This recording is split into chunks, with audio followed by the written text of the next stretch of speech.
Welcome to House Calls, the podcast. This week, we are talking with Ben Johnston.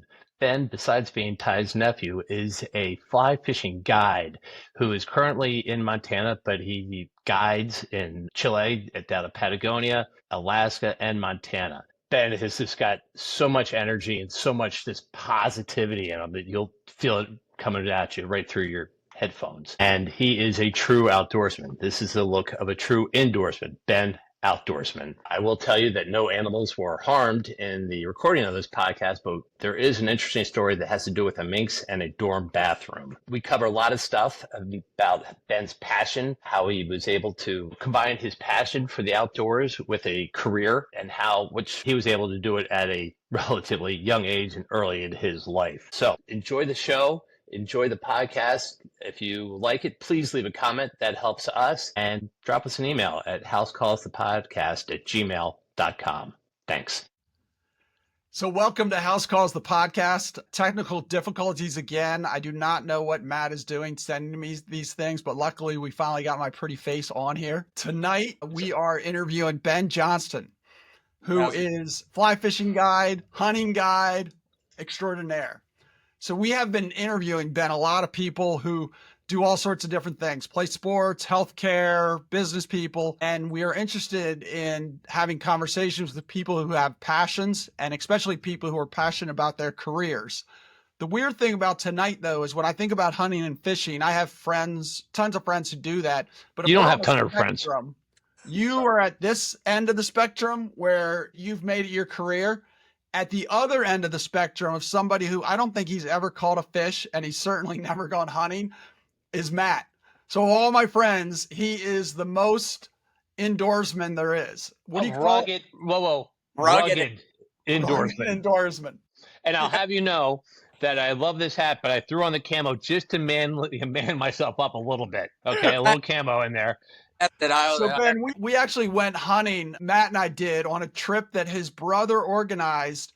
We were dove hunting. He woke up, he went for a run, and then he just took off. He went home after his run. He never actually hunted with us. That's 100% true. That there weren't enough Twizzlers or jelly beans to get me to carry a gun around you, because who knows what could have happened. Gotta have the blind snacks. That's number one rule. No, we're learning. So Ben, where are you? I'm in Montana, Bozeman, Montana right now. Yeah. Beautiful part of the world.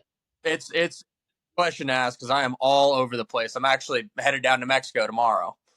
What's going on down there, and where in Mexico?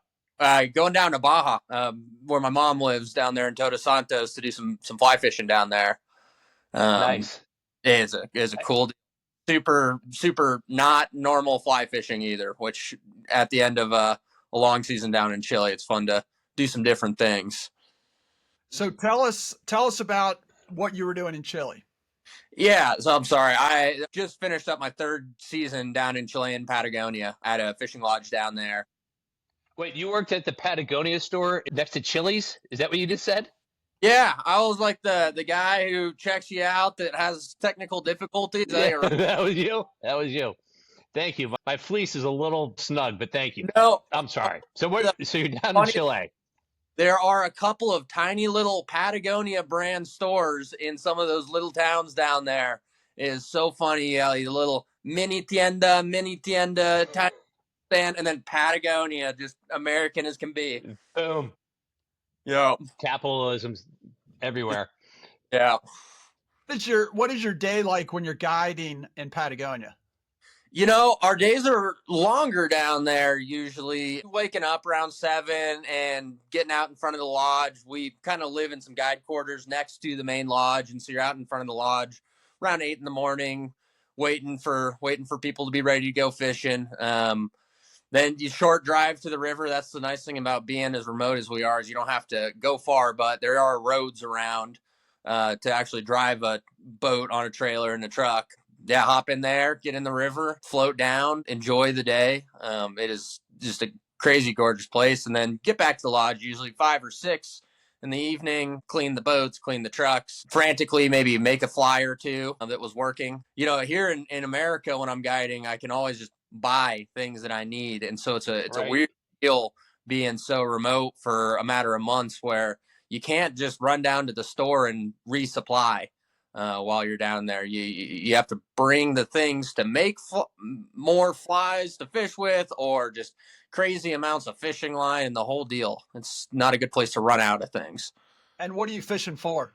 It's trout fishing. They introduced trout down there, and it was a long introduction effort, but the end of the 19th century, beginning of the 20th century was kind of the biggest push of introduction down there of rainbow trout and German brown trout, just like what we have here in the States, and they seem to thrive in those rivers down there. So back up, way back. So you grew up in the Dallas area, Colorado, Denver. Denver, yep. Born and raised. I know it's a date. Yeah. And then always a love of the outdoors. Walk us through that trajectory, like how you kind of found that this was going to be your life. Well, I knew at an early age that I would like to do it. My dad was a big fisherman, and from an early age, he had me doing lots of things outside, fishing, lots of sports as well, hiking, all sorts of skiing. I started skiing at a really young age, so I was introduced to the outdoors at a young age, and parents did a really good job of keeping me outside. Although I did have a little spurt in middle school, I loved Minecraft, admittedly. But then you got back out.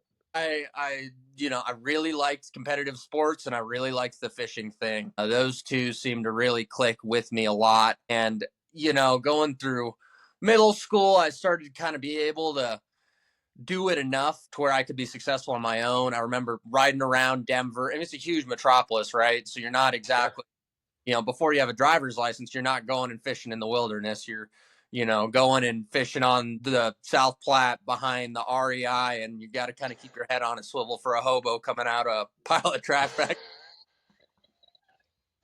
See, to me, that's roughing it. That is roughing it right there. Politically correct, or do we have to edit that? Matt, you'll check that. I'm checking it. We're running through our people upstairs. We'll get it. We'll get it. We can always edit it later. But I actually, I started really enjoying a lot of that urban fishing. And so when I got my driver's license. Can we say urban fishing? I don't know if we can say urban fishing. Yeah, all right. We're good. Certainly wasn't wilderness. I had to stop taking my dog with me because there was so much trash and needles and detritus around that it is middle of a big city. But I really, and so once I got my driver's license and was able to actually drive around a little bit more, I really started gravitating to doing that as much as I could in my off time. Funny side note is that I did not have a bunch of buddies that were my age that enjoyed fishing to the extent that I do. I think a good example of that is my best buddy, whose name is also Ben. He lived in a little neighborhood with a pond, and we go out on the dock at night and fish for catfish out there. And I loved it. And he totally put up with it and enjoyed it, but he didn't like it enough to touch stinky bait to put it on the hook. Amen. Ben and I are much alike. And so, I ended up fishing with a bunch of random people. There's this big Facebook group called Colorado Trout Bums that I got super into for a while, and met a bunch of random, trout bummy dudes in their 30s going fishing with me back in the day. But, as I gravitated more and more to that fishing thing, it started to kind of pull me in different directions, especially with organized sports. And they kind of slowly petered out. At first, I dropped off basketball first, and then ended up after my junior year dropping baseball, which is what I really loved baseball. It was kind of a big moment for me when I decided to not do baseball anymore in order to be able to fish after school. Right. Which my baseball coach was not happy about. But I think that was kind of the moment where I was like, this is really, really what I want to do. Yeah. Same time I had started working at a fly shop in town. And I saved up a little bit of money to buy a drift boat so I could row down the rivers. And once I got that boat, it opened up a whole can of worms that I am still digging through right now. That's awesome. That's a great saying. That's a great way to say that. So you did play high school golf though. So did the golf coach let you skip holes so you could fish into the water hazards, or how did that work? How did that fit into your schedule? Well, a lot of the golf courses don't really want you fishing, so you got to be a little bit sneaky about it. But luckily for me, a rod case would fit perfectly in that golf bag, iron or something. And yeah, when you're you're shooting 110s. If you have a 7 and an 8 iron or just a 6 and a 5, it doesn't really matter that much. So how did you decide to make fishing and hunting part of your college choice? Like, how young were you when you knew you were going to go up to Montana? I didn't know. I did not put a lot of thought into college until it was kind of time to apply to colleges. And I did a little bit of looking around, and I honestly, my biggest criteria were I want to be close to really good fishing. And Bozeman, Montana just so happens to be a mecca of it. And I'd gone up to Bozeman many years ago with Uncle John, and I had remembered that there's awesome fishing up here. And so my dad and I came and checked out this place as well as another university in Montana. And I actually didn't even tour any other schools. I applied online during break on my phone in high school. And it was like a 15-minute process to get into college for me. And I just didn't mess with it anymore. Beautiful. So it's right. It's right. And then what was your major in college? I was a fish and wildlife management and ecology major. So I was able to find, and that certainly was part of it, is I wanted to go somewhere where I could study something that aligned with my interests. I hated school. I was not the A+ student ever, but I really, really enjoyed the curriculum with that fish and wildlife management major. And realistically, it's probably the only reason why I made it through college was I was learning about ecology on the riverbanks and how water systems work and all this stuff that's kind of connected back to fishing, outdoors, and bigger ecosystems. Really, really caught my interest. So how did that affect you when you didn't like school, but then when you finally got to study something you were passionate about? Did that change your grades and your interest in studying, or was it still books and you'd rather be out fishing? You could just look at my GPA through college and see as I moved from like the lower classes, my freshman and sophomore year, where there's, prerequisites that everyone has to do. Was not the best student ever. But the last couple of years in college, when I was taking classes that were more major specific, I actually excelled really well in those. And so to your point, I think I was able to pay a lot more attention and engage much better in those subjects. Yeah, because you wanted to, right? I mean, that was stuff. Yeah, that makes sense. And then besides golf, the thing that you and Matt probably have in common, our very first episode probably discussed this, is getting in trouble freshman year of college. But your reason for getting in trouble, why was that? My crack research team mentioned something about the dorm bathroom. Yeah. Well, it's Wow. amazing. I'd like to preface this. It's amazing that I was the first one to, get in trouble for this at Montana State, out of all places. But I had gone out, and my freshman year, so I started hunting, so I didn't really know what I was doing. And we're coming back from a duck hunt where we did not shoot any, and I saw a little mink running on the ground, and I shot it thinking that, hey, these things are maybe very valuable, knowing that for the mink coat, and I might be able to sell this and make some more beer money. And so I brought it back to the dorm, and because that's where I live, and Sure.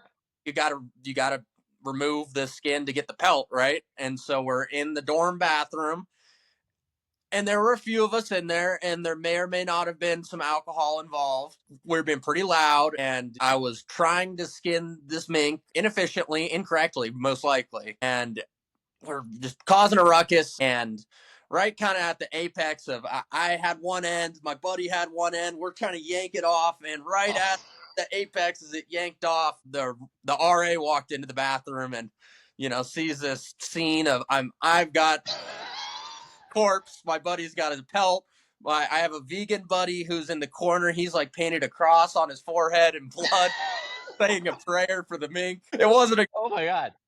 Oh my God. So this is literally the best thing about this podcast. I always thought it was a deer, so I love finally getting to the truth. No, the truth is just a little mink, just little. Okay. Oh, that's amazing. And then how did you start to become, is that how you became a passionate hunter? Wait a second. Let's go back to that poor RA walking in and probably thinking someone's in there like puking or something like that. Instead, he sees Silence of the Lambs going on where they're taking the skin off of a mink and some guy's in the corner puking and praying. I would love to hear their version of that story. That's amazing. Yeah, he actually, he was like kind of a smaller, shy guy. He slammed with reinforcements for sure. The fun thing, though, is I got in trouble and I went to the dean's office to, argue my case. I had this discussion with the dean where she's like, well, obviously you're going to have to be on probation or whatever. There's a pretty clear violation. Well, hold on a second. I had gone through the student handbook before our meeting. I couldn't really find anything that pertained to trouble for. And so I brought that up to the dean's attention, and she That's always good. the book, and it's against the rules. Look, I'll show you. And she can't find anything in the handbook against it. So I got off scot-free. But the next That's pretty year, good. when I got the code of conduct, there had been a rule specifically written about processing wild game in the dorms. You know what? You did everyone a favor. That's taking one for the team.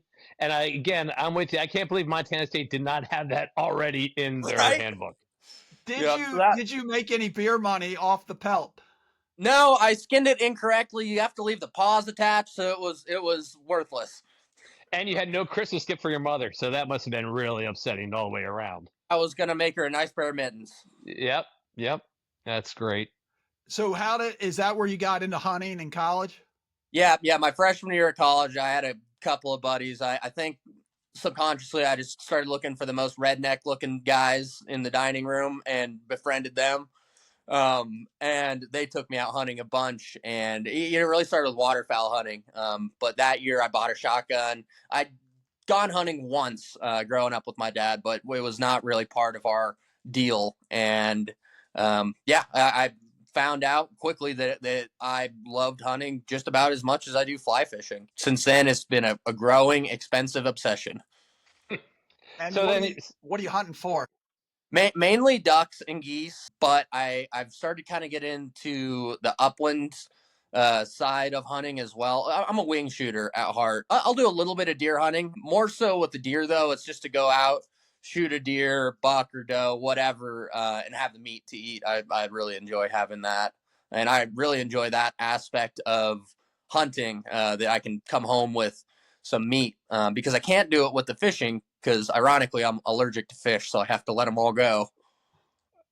did not know that. My research team did not tell me that. That's That crazy. lapse on the research there. It's okay. Well, yeah. I mean, Ty's guys who are supposed to do the research. It's you know what? I don't want to call anybody out, but the initials of the research/tech team, MK. That's all I'm going to say. That's all I'm going to say.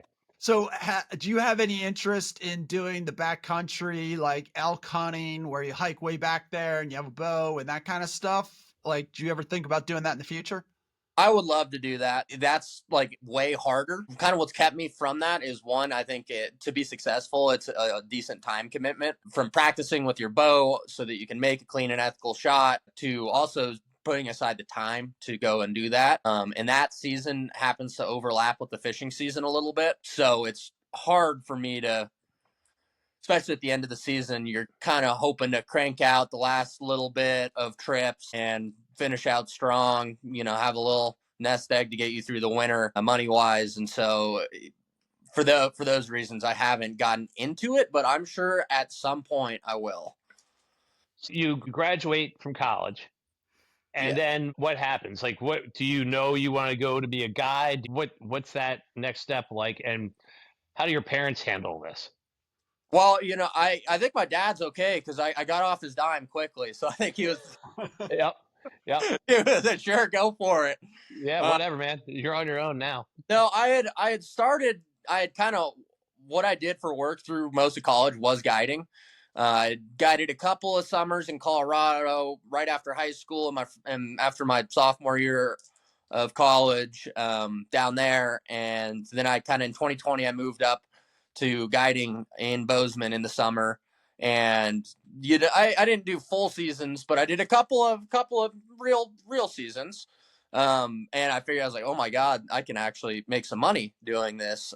This is a sustainable thing that I can do. So after college, it was really easy because the fishing season starts when the school ends. And so it was kind of a blur since college ended. Right. Got done with college. I went went about my Montana guiding season, went up to Alaska and guided up there in August, which I have some crazy funny stories from up there from over the years. Got back, finished out the guide season, ran around the state and hunted a bunch, and then went right down to Chile for the winter.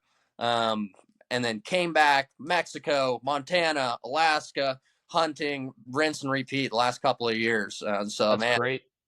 flying. So when you're so obviously when you're getting you're getting launched off into this career, and it's funny to even call it a career because I feel like what you do and what artists do, it's a passion, It and is. not that other people don't have passion, but it's not, but it is also how you sustain yourself. Talk about that. Like, is it is it a very solitary life? I mean, I know you're traveling all over the places, but and the nice thing must be you're not doing the same thing every day. But That's is it, is there a community around you? Like, how does all that work out for you? Well, Bozeman, Montana has got a ton of fishing guides. So if anything, you kind of have to make sure your circle's small enough, at least in that community, so that you're just not talking to everyone. It just gets to be too much. Right. It is definitely not easy for the love life, but I have managed to find myself a lovely lady who's been very, very patient and put up with me leaving and coming and going. But there are definitely a lot of single fishing guides out there, and it's an interesting thing too. Yeah, you brought up not doing the same thing every day. I haven't done it for that long, but I've already kind of seen my first push of guys that I entered the industry with leaving the industry, and there's a lot of burnout in the guy. I know you guys have talked about doctor burnouts and whatnot in prior episodes, but it's a real thing in the guide community too. There's a lot of guys that end up just finding themselves on the same stretch of river every day with the same, new people that have never done it before. And they get bored of it, understandably so. And I think that going about as I've entered this profession, I got lucky and got a really great mentor. I should say, and he has shared a lot of knowledge with me about how to go about building this career in a way where it's going to continue to be interesting years down the line in terms of finding new things, exploring, as well building return clientele that I enjoy being with. So it's not just meeting Joe and Sue from Los Angeles who are here for 2 days and thought they might as well go fly fishing. Right. That's fine, but it gets old if you're doing it every day, right? Right. So for that burnout, what's the average, like, what's that lifespan of people that are entering and getting out because they're burned out? 3, 5, 7 years, 10 Yeah, years? right in there. You see a lot of guys in that 5 to 7 years. Right. Interesting. Yep. Yeah, and it's hard, especially, the majority of guys that are fishing guides up here do not work fishing guiding year round. You might run 120 days in the summer, or if you run a lot of trips, maybe 160, but that's your whole year's work. And so if you need more money throughout the year, a lot of guys are pouring concrete or doing manual labor, Yeah. not attractive jobs. And so I think a lot of guys that probably plays into it as well as, Sure. you all of a sudden you're looking at it and you're like, man, I'm 35, I have a kid, and my body's breaking because, I'm pouring Yeah. concrete boat all year long. And it's, I think it's tough for those reasons. And so, No uh, doubt. yeah, the burnout's a real thing. And it's weird to try to go about it in a way where you don't get burnt out because you end up sometimes doing some funky things that do not always work out in an effort to keep it interesting. Right. Exploring is exploring, and if you want to catch a bunch of fish as effectively as possible, sometimes it's best just go on the same section every day because then you'll know every rock and whatnot in there. But man, then it's not the same. Like when I wanted to do Yep. this, I love being outside. I love seeing nature. I love like just this freshness that's in my head of new scenery and mountains. And I just, man, I think it would be criminal to go about being in the outdoors like that in a way that makes you dislike that. So one thing that we have been interested in is kind of that young 20 age group when you're deciding what to do for a career. Do you know anybody who was like super into fishing and became a guide, but they were like, I'm going to do it for 3 years and then I'm going to go to grad school, or then I'm going to go into business or whatever. Because if I was looking at a resume and I see that somebody had been a fly fishing guide in Alaska or Patagonia, that would look good to me if I was interviewing somebody, and it gives you something to talk about. I'm not saying that that's going to be you, but do you know anybody who's like done that? Who's like, all right, now I have all these, I've been leading people around the wilderness. I've been teaching people how to fly fish. I've been taking care of people and using that skill set and going into another career. Yeah, I do. I would say my buddy Jamie is probably the best example of that. He got out of college and guided a couple of years up in Alaska, in Colorado as well. And then he was able to take that and kind of move his experience there into hospitality, into the general hospitality realm, whether it's working up at the Yellowstone Club here in Bozeman or trying to manage a fishing lodge. He was able to kind of build that resume a little bit. Hey, I know how to work with people. I have some leadership skills, and then transfer that over into a more domestic occupation. And then how do you decide if, like, I guess it would be called like an outfitter? Like, how do you decide if you want to keep guiding on your own versus working for somebody else versus setting up your own business, but at the same time, setting up your own business, but making sure you're not doing the books the whole time and you're still out on the river? Like, how does that work? Yeah, well, it can work a lot of different ways depending on the person. There's a lot of guys here in Bozeman now that will guide for 2, 3 years and just go ahead and get their outfitter's license and just go for it. And that totally works. But I think if you go about it too quickly, then all of a sudden you have this, you might not have enough clientele to fill your whole schedule. And so all of a sudden you're having to put a lot of money and effort and energy into advertising and obtaining clientele if you make that move to owning your own business too quickly. And so I think that you kind of have to walk that fine line of, because you want to work for yourself and do your own business. You just make more money, right?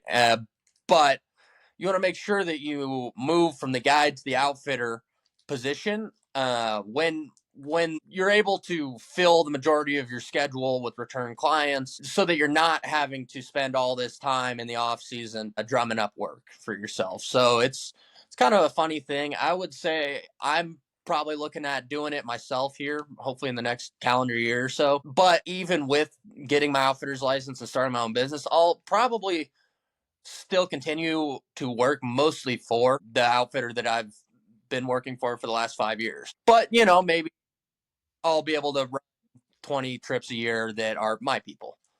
Right. So talk to me, what entails the outfitter's license?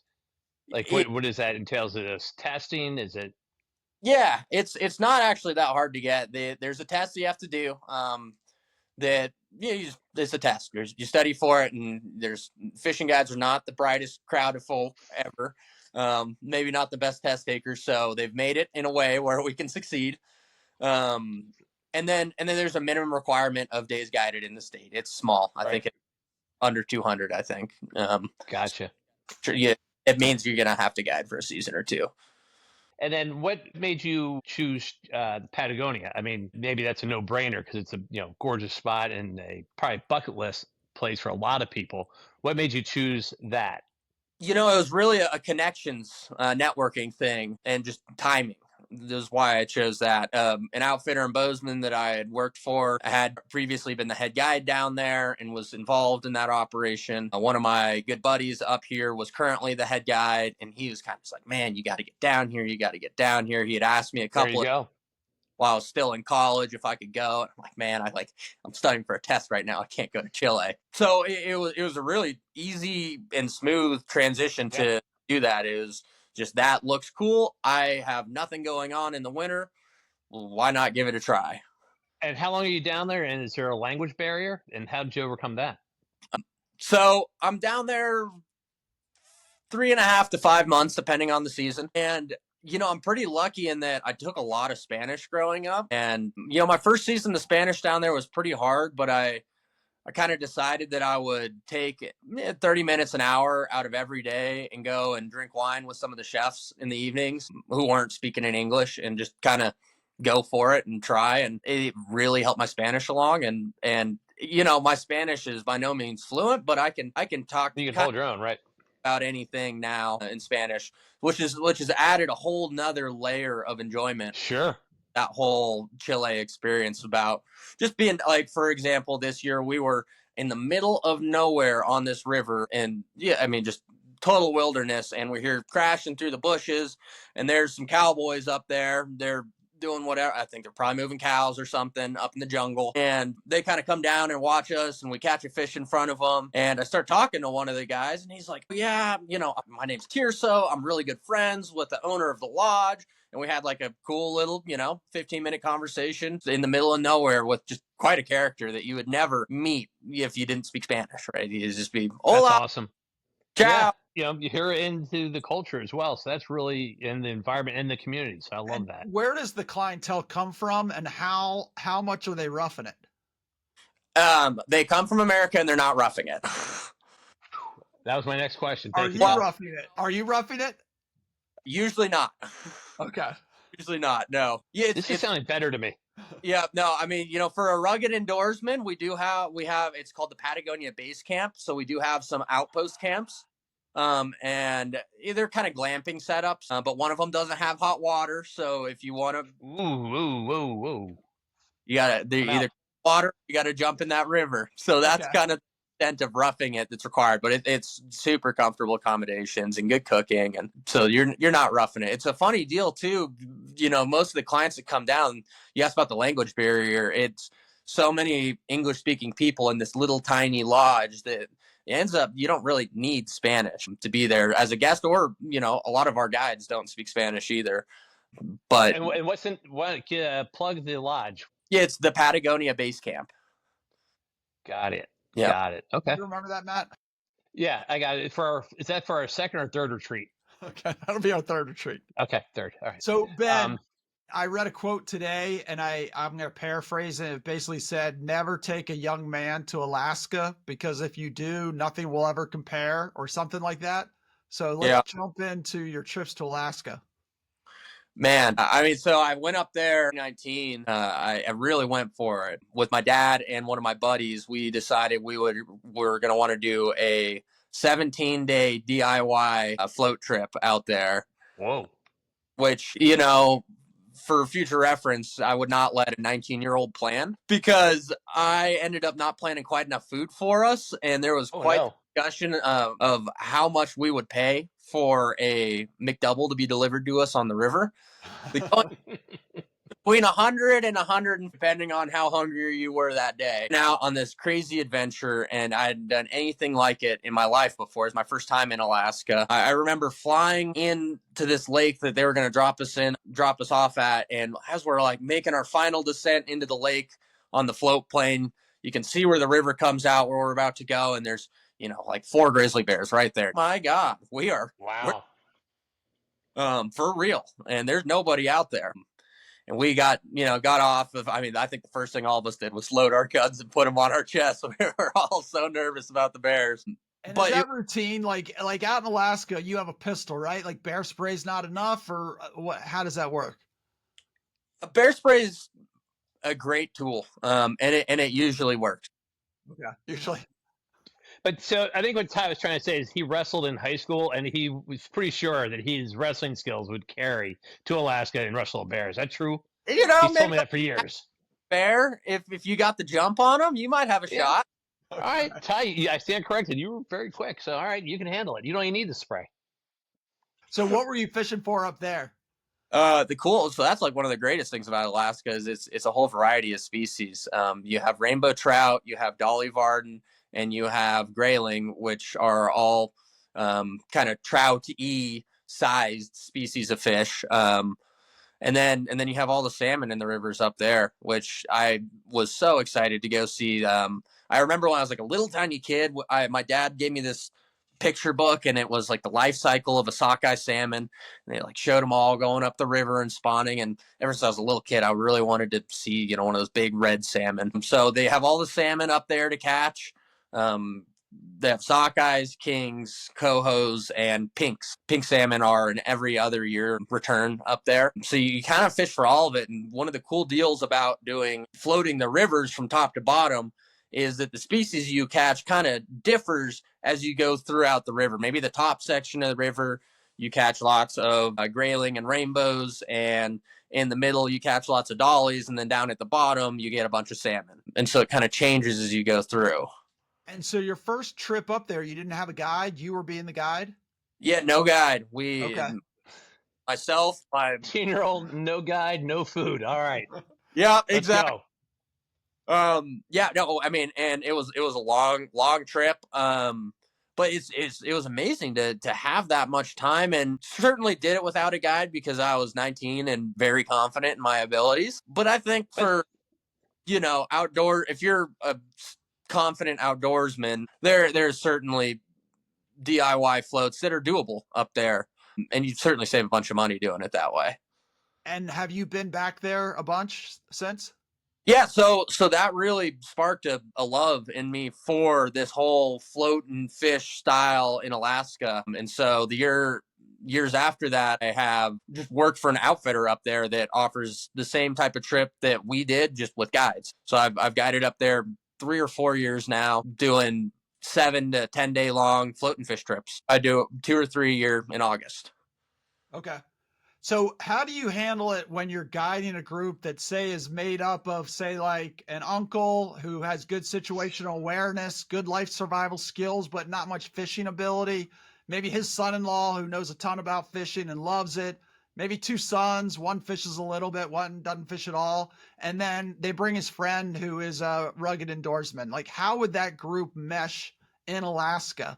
And would that be fun for you to have some novices, or would that be kind of a pain in the butt? Up there, the fishing is so good that it kind of just takes care of itself. So as a guide, I'm more so worried about, especially the awareness factor, because we do have people get out of the boats and walk around and fish. And so kind of any Joe Schmo can go up there and catch fish. But it's important that you kind of are looking around and you're aware that there's no bears next to you. And it's the wilderness and in a horrible place to get hurt. And so for me, I'm not really worried about people that can't fish up there. It's making sure that everyone's being safe. I think the biggest thing that would scare me right off the bat is someone just walking down the river too fast. And like, man, you're going to roll an ankle out here, and it's a bad deal. But the group dynamic is actually really fun when you have a big variety of skill level and experience in the outdoors, because you're sitting around at camp and you have your buddy that, is the rugged outdoorsman, and he is going nuts chasing after those mosquitoes, and it's a never ending battle. And so that provides its own source of entertainment right there. I mean, I'm right here, and I have very sensitive skin. Ty, for some reason, never gets bit by a mosquito. I don't never get bit by stung. mosquitoes, but I'm imagining how quickly Matt's eyes would be swollen shut in Alaska, and how strong the Benadryl would have to be. It would be very strong. Either be passed out or getting carried off by mosquitoes, man. They are giant. They'll fly you away. So while we're talking about Alaska, we had an email question emailed in from a guy named Matt from San Antonio, and he wants to know if you've ever seen a pizzly. Do you know what a pizzly is? I don't know what a pizzly is. So a pizzly is a new hybrid bear that's half grizzly, half polar bear. Have you heard of those? I have not heard of those. I don't think I've seen any of those. I'm probably just not far enough north to see that a crossover. Did they have the internet in San Antonio? Because I'm thinking that's a myth. Okay, it could be. I don't know. There's a lot of fake news out there. All those polar bears, right? They're getting pushed down off the ice sheet onto the mainland and spending way more time in that grizzly bear habitat. I totally believe that could be a thing. Yeah. But when you're up there, and I think it's Alaska, do you know the squirrels that are up there that always swim on their backs? You seen those? Like beavers? No, squirrels. You know why they do that, right? The squirrels that swim on their backs? No. Keep their nuts dry. Thank you, Frankie Waldron. Thank you, Frankie Waldron. Oh my gosh. So when are you getting back to Alaska? And what river are you actually fishing on? I get back up there this coming August. I'm this year. One cool thing is the outfitter does a whole variety of different rivers, and so I've done the Aralic River probably the most. It's a shorter river. It's pretty safe to row. It's very fishy, so it works really well for those reasons. But I've also done fishy. Very fishy. Yes, lots of little critters swimming around in that thing. But I've also done the Togiak River and the Connecticut. And this year, one of my 2 trips is going to be on the Antioch River, which is a new one to me, but I'm super excited about. There's another 2 species you can catch in there, the pike and the sheefish. Have you ever caught crabs? I mean, from the Chesapeake Bay area. Ty knows that I love the crabbing thing. I spent some time out in Annapolis and Sherwood in growing up, and I would get into arguments with Ryan, Ty's son, about what we were going to do for the day, because all I wanted to do was go down to the dock, tie a chicken drumstick on a piece of string, and try to catch crabs the whole day. And Ryan wanted to do everything, not just that. Right. Right. But Ryan also wanted to take his lizard for a walk too. But he had that leash. So, and Ben is a reptile guy also. He is known for one time he was riding his bike and he saw like a snake in a bush and he dove off his bike and pulled the snake out of the bush. I grew up in this neighborhood that had a bunch of grass snakes in it. And so it was a whole technique of diving off the bike for snakes that took years to perfect.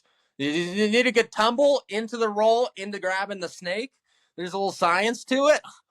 But that is an effective method for grabbing gardener snakes. Good to know. Good to know. So the one thing we were wondering about is just the danger of being in these places, like these remote places. Is there any danger? And if there is the danger due to wildlife? Is the danger due to humans that don't know what they're doing? Is the danger due to terrain? Like anything about that? Yeah, there is. I'd say Montana is probably the safest one out of the 3 places I guide. Montana is certainly the safest, but you can still flip a boat and take a swim, and people die. I guide as much as I can on the Yellowstone River, and it seems about every year someone drowns out there, usually inexperienced boaters or boaters going out in really bad conditions and getting into uncomfortable situations. But also there's wildlife here. I remember my first year in Montana, I went for a float on the Big Hole River with a buddy from California, and he's like fresh out of inner city Sacramento. And we get to this spot and we pull over and we're gonna fish it.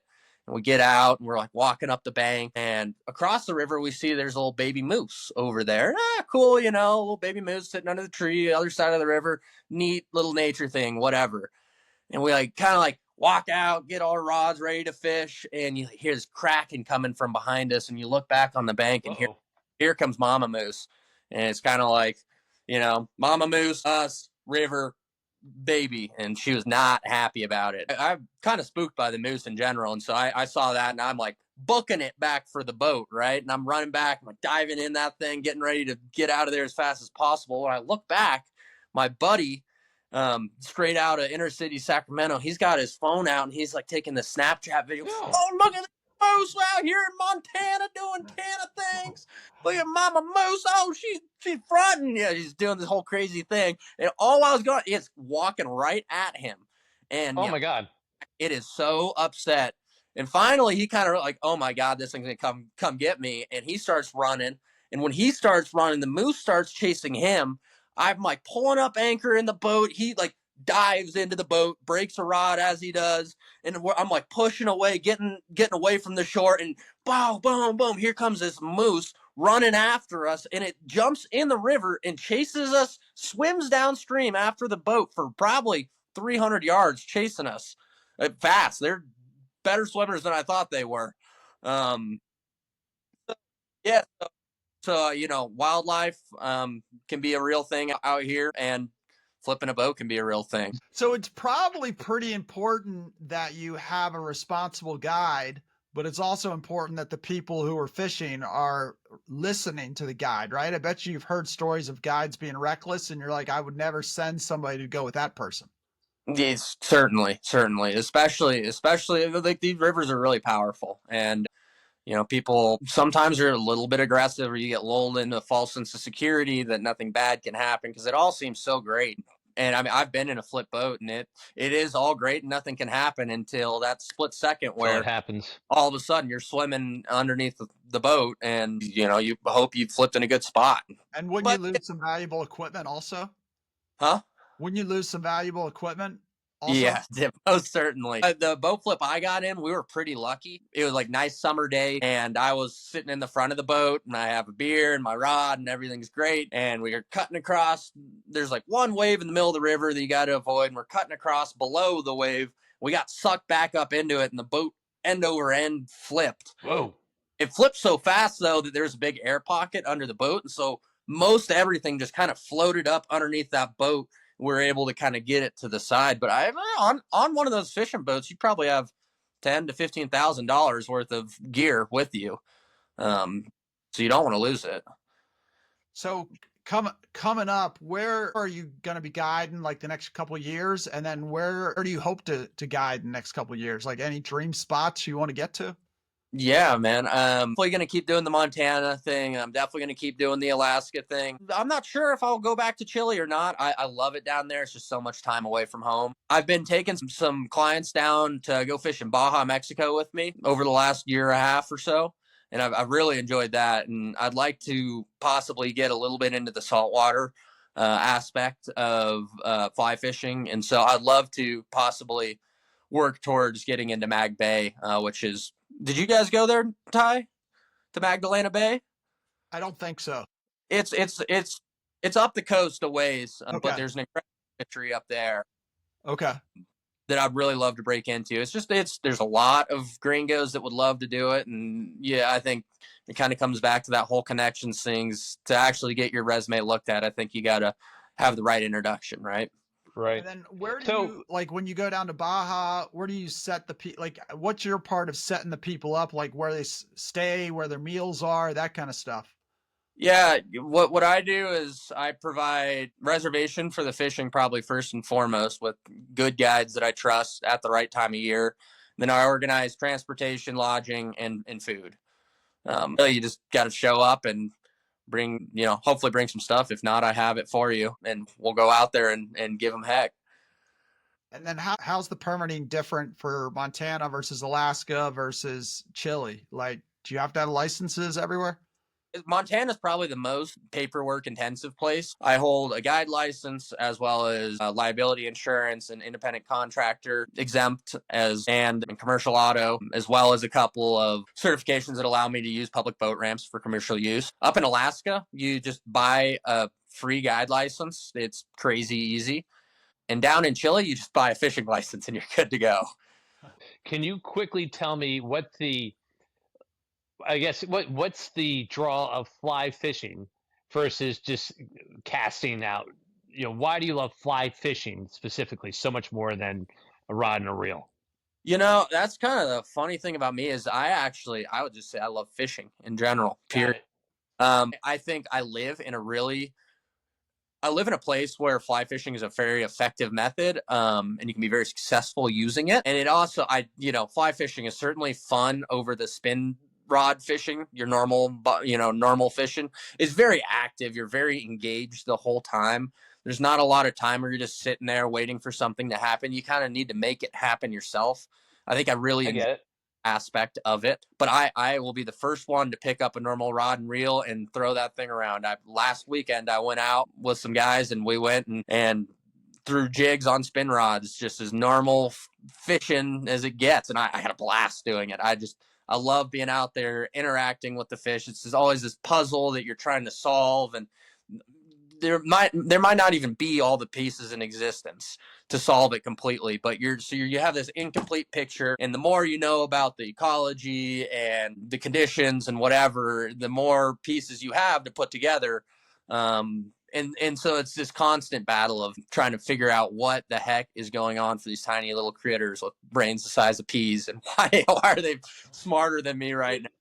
Dude, you again, the indoors guy, your love and your passion is just so obvious for it, right? Because I feel it, and I'm like, oh, I don't know a thing about it. I don't know which end of the rod or reel to hold, but I get it. I see it in you, and it's really, I don't know. I feel it, and it's really cool and good for you. Congratulations that you've been able to find your thing and make this your life around it. So Thank you. good for you.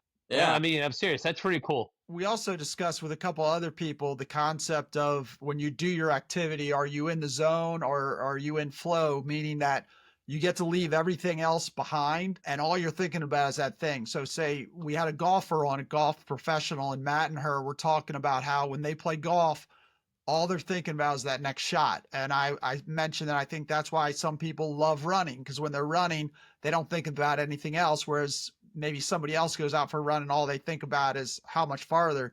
Do you find that when you're fishing or hunting that you leave everything else behind and all you're focused on is the water and nature and the fish or the bird? And have you noticed that being good for mental health or good for your focus or concentration or anything like that?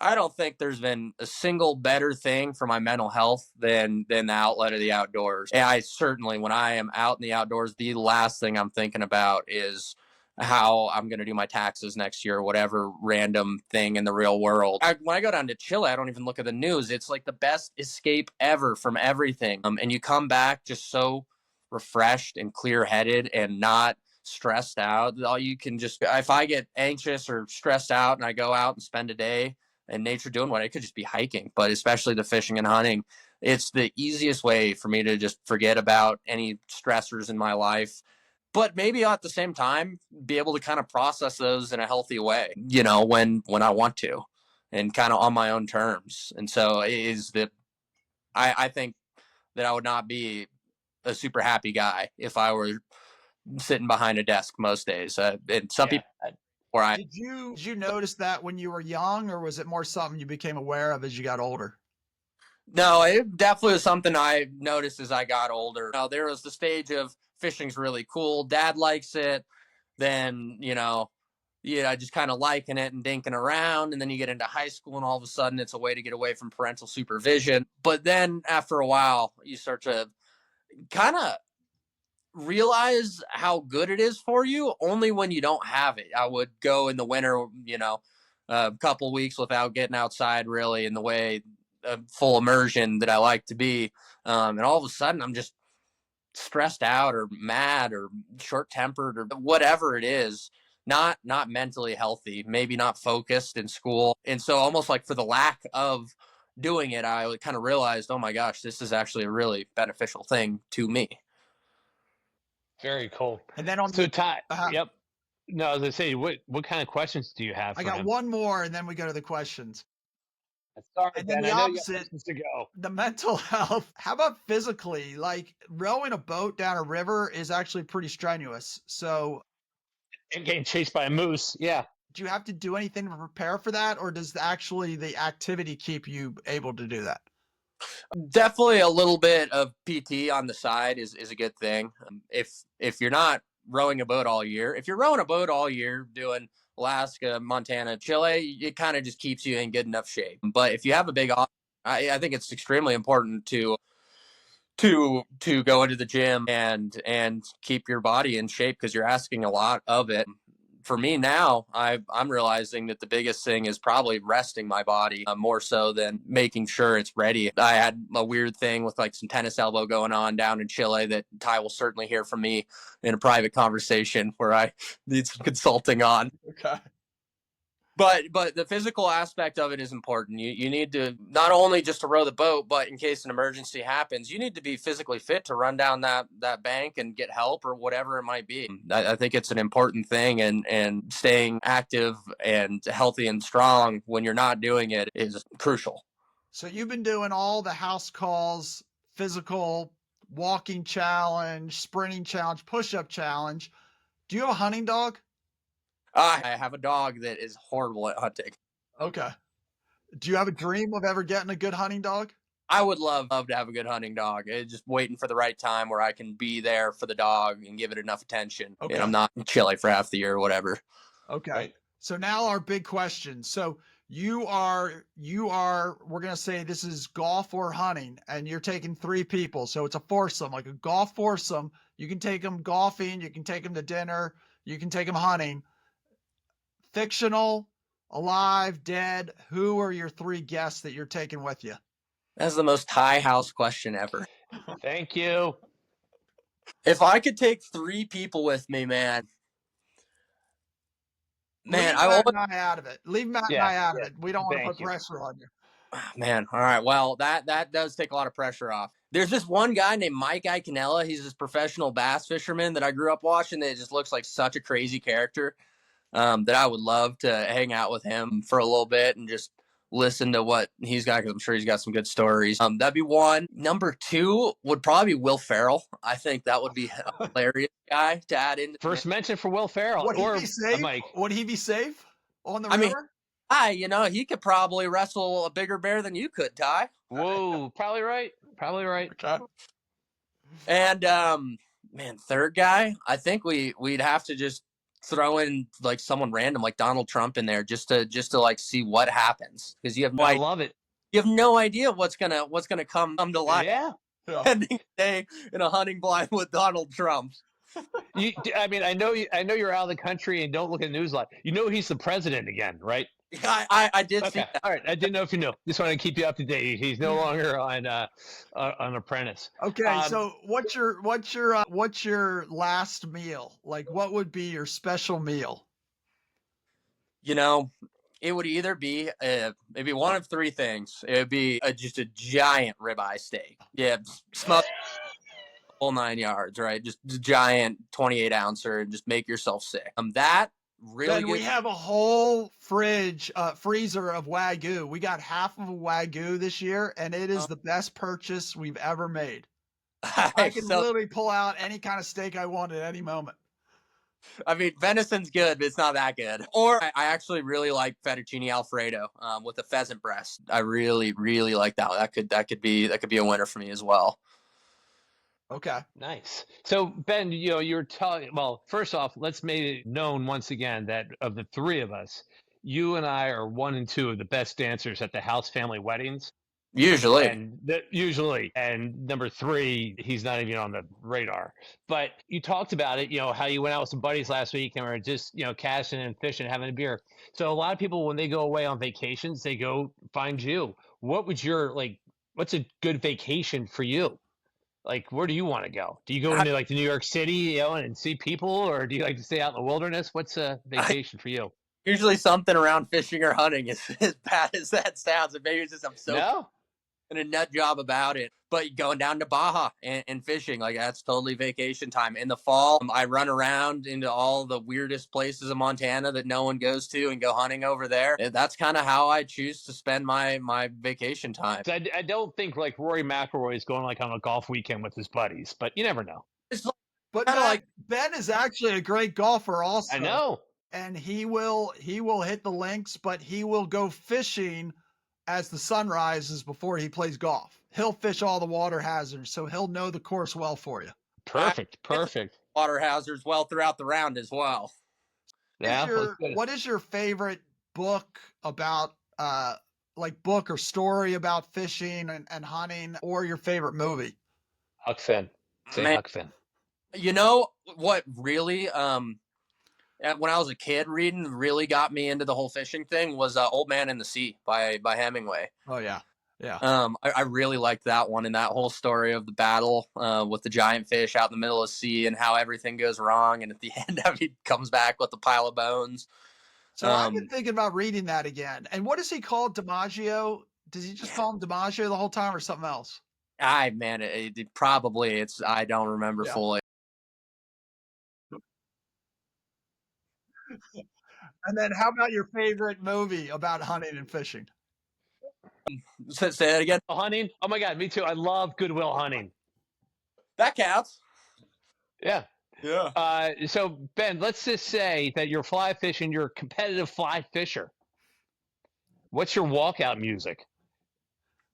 What song are you getting the crowd hyped up with when you're coming out to do a little fly fishing? In high school, my walkout song for baseball was Big Green Tractor by Jason Aldean, which is okay. A pretty funny one. Yeah. It might be that still, or maybe like the intro to One by Metallica. That can kind of nice. Wow. All right. Yeah. Dude, you're blowing your uncle's mind. I've never heard him say "wow" more times. When you said ribeye, Metallica, and something else, he ties all sorts of giddy. Oh yeah, Ben. Seriously, you've been great and sharing your story and sharing your passion with us. And I know you're packing up to head south again tomorrow. But so thanks very much for making the time to do this. Really Oh, man, appreciate it. appreciate it. I love having a conversation and with anyone that listens to me babble. So I appreciate you guys having me on. So our plan is once this goes big, I think we can probably get you a hunting and fishing show on like cable TV or something, like maybe like ESPN. Who Ben doesn't know this guy, but Matt does. The great Burt Jones had a hunting and fishing show on ESPN in the morning when we were in college. That would be And with that, everybody, we're good night. So Ben, Burt Jones was my football hero, greatest quarterback who ever lived until he got hurt.